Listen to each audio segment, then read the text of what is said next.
Ahmedabad civil દ્વારા વધુ એક વાર અનોખી પહેલ શરૂ કરવામાં આવી ત્યારે અમદાવાદથી આ સમાચાર સામે આવી રહ્યા છે, જ્યાં સિવિલમાં માં વાત્સલ્ય મધર્સ મિલ્ક બેંકનું ઉદ્ઘાટન કરવામાં આવ્યું। ત્યારે મધર્સ મિલ્ક બેંકના ઉદ્ઘાટનના મામલે ઋષિકેશ પટેલનું નિવેદન સામે આવ્યું। સિવિલ હોસ્પિટલમાં મધર મિલ્ક બેંક સેન્ટરનું ઉદ્ઘાટન કરાયું। ત્યારે વિશ્વ સ્તનપાન સપ્તાહ નિમિત્તે નવા સેન્ટરની શરૂઆત કરવામાં આવી। સ્તનપાનને પ્રોત્સાહન આપવા નવી પહેલ કરવામાં આવી। અમદાવાદથી આ સમાચાર સામે આવી રહ્યા છે, ત્યારે 70 થી 80 લાખના ખર્ચે નવું સેન્ટર ઊભું કરવામાં આવ્યું।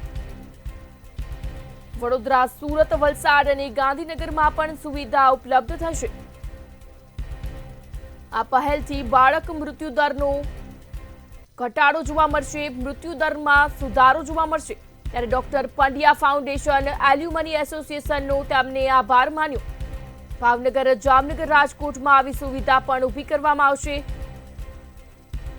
અમદાવાદથી આ સમાચાર, જ્યાં સિવિલ હોસ્પિટલ દ્વારા નવી પહેલ શરૂ કરવામાં આવી।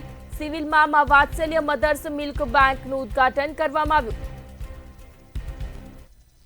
અમદાવાદ ખાતે અસારવા સિવિલ હોસ્પિટલમાં વિશ્વ સ્તનપાન સપ્તાહ નિમિત્તે આપણા બીજે મેડિકલ કોલેજના વિદ્યાર્થી ડૉક્ટર પંડ્યા અને એલ્યુમિની એસોસિએશન વિશ્વ સ્તનપાન સપ્તાહ દિન નિમિત્તે આજે સરસ મજાનું આ સેન્ટર કે જે માતાઓને એના બાળકોને દૂધની જરૂર હોય ને જે માતાઓમાં એક્સેસ દૂધ હોય એ પોતાનું દૂધ આપી અને લાગણીના સ્પર્શવાળું એ દૂધ એ જરૂરિયાતવાળા બાળકોને મળી શકે એ પ્રકારની વ્યવસ્થા માટે લગભગ 70 થી 80 લાખના ખર્ચે એમને સિવિલ હોસ્પિટલને આ ભેટ આપી છે। અત્યારે આપણા ગુજરાતની અંદર વડોદરા, સુરત, વલસાડ અને ગાંધીનગર ખાતે આ પ્રકારની વ્યવસ્થાઓ ઉપલબ્ધ છે અને આવતા સમયમાં